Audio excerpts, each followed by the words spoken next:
Welcome back to KMOT First News at 10. I'm John Jacklin.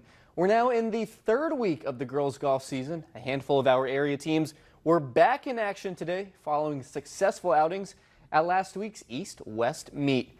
Let's head up to Kenmare and we'll pick up with defending state champ Layla Christensen.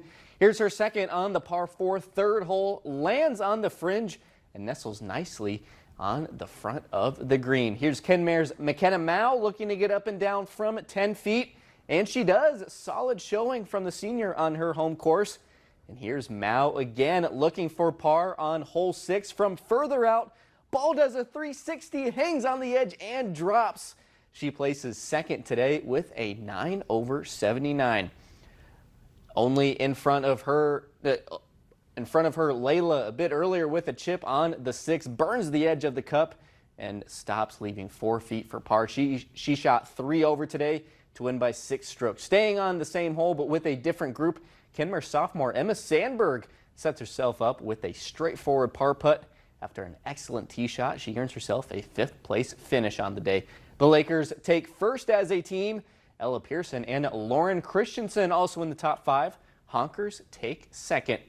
In Class A, chalk it up as another win for Kinsey Wellstead, this time at Riverwood in the capital city. She opened her round with 7 straight pars and closed with 2 birdies in the last 3 holes. Minot High's Kennedy Burrud and Katie Thomas also in the top 10. Mandan wins on the team side once again. Minot North takes 4th and Minot High 6th. And now here's Andrew Schmitz with this week's golf tips. It's time for golf tips on KMOT, sponsored by Birdie's Hydromulching and American Truck and Trailer.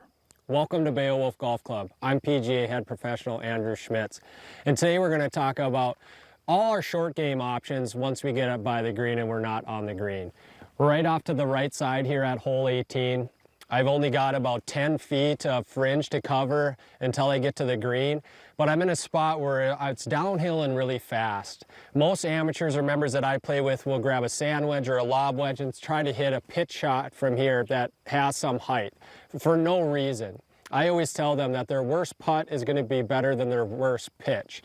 So what I'm going to do is I grabbed an 8-iron because I was thinking about chipping it, but this grass is mowed so nicely that I can putt through it, and I know that my worst putt's going to be better than my worst chip with my 8-iron.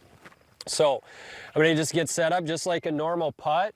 I know it's downhill and fast, so I'm not even really worried about how it's going to get through this grass. So I'm pretty much just going to play it like a dead putt like it would be if I was on the green.